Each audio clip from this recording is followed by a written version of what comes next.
Right, back again. Right, I wanted to speak to you now about valves, valve stem seals, guides, etc.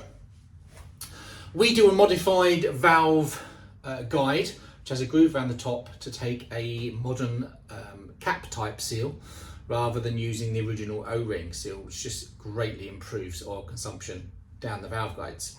So I'll start off by just showing you how the original setup works. So what you have, oops, I've already lost something on the floor. Bear with me a second. Back again.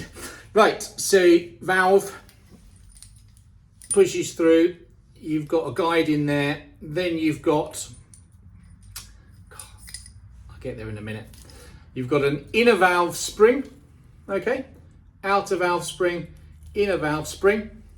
Then you've got this little thing that we're going to talk about in a minute, which is a little shroud which goes in the inner spring. And then you have your cap. And then, I've dropped it again, guys. Back again. The original setup had, try and get it on a piece of white so you can see it, these original O-rings. Okay, so what happened was the O-ring has to go over the top of the valve stem, push down, so it goes inside the cap, and then your two little cotters, one either side, like that, and then that spring pulls up and holds it all solid in place. Now that relies obviously on that little O-ring to stop any oil that's sitting on the top there seeping its way down the stem of the valve and down into your guide. The shroud, which is this little piece here, that is designed to stop the oil splashing from around the outside of the spring directly onto the what would be a bare valve stem and guide. And so that goes in there, and that is actually the right circumference to actually be able to go over the guide if need be. So that's the original setup. Now we do a modification, which that's one of our guides. Okay, so we're doing the phosphor bronze guides now for unleaded as well. So if you can see, this has a little groove just machined in the top. That's to accept the little stem seal. So take this one off. So inside, it's going to be hard to see on the camera, guys, sorry, but inside you've got a little raised lip inside, which just slots in and sits over there, so that just pops in place, and then that's solid. That then can't pull off and float around, so that's held in place. So obviously to use those, you've got to have this groove around the top. So it's only something you can really use when you're fully refurbishing your head and going lead free, or just having a decoke or whatever, and you decide to change the valve guides, then put these in, you can then run with these.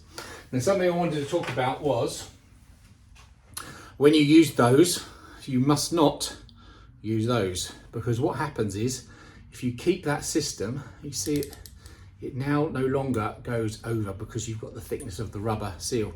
So what happens is people have put those on just about when the length, the spring is at full length, so it's you don't realise. As soon as they start the car up, it goes bang, bang, bang, bang, bang, comes down like a guillotine, chops the rubber seal off. They don't know until they're doing 100 miles down the road, not 100 mile an hour, 100 miles down the road, and they start getting a lot of smoke, and they go, well, I've refurbished the head, what's the problem? You must remove those if you're going to use a modern lip seal conversion. Just another little feature. We get all our valves made for us, beautiful chrome stem valves.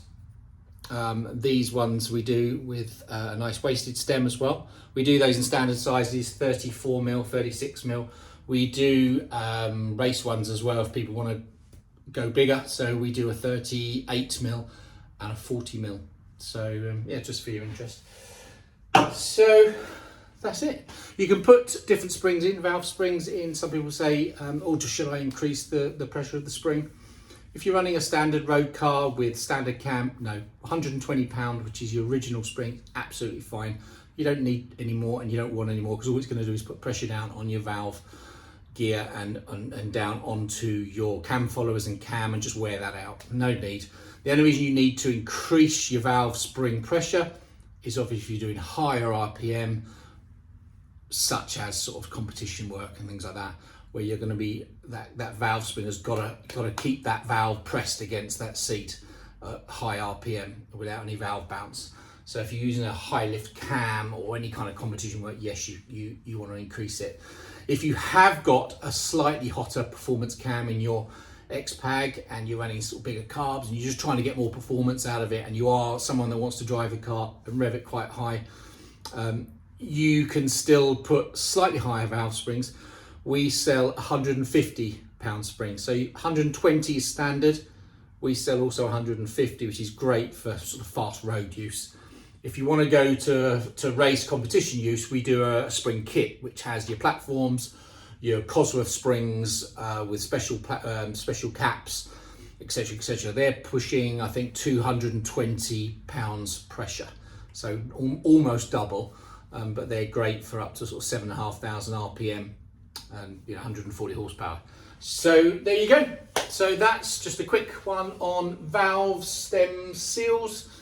And yeah, so if you need any more help, contact us, cpl2020@mail.com.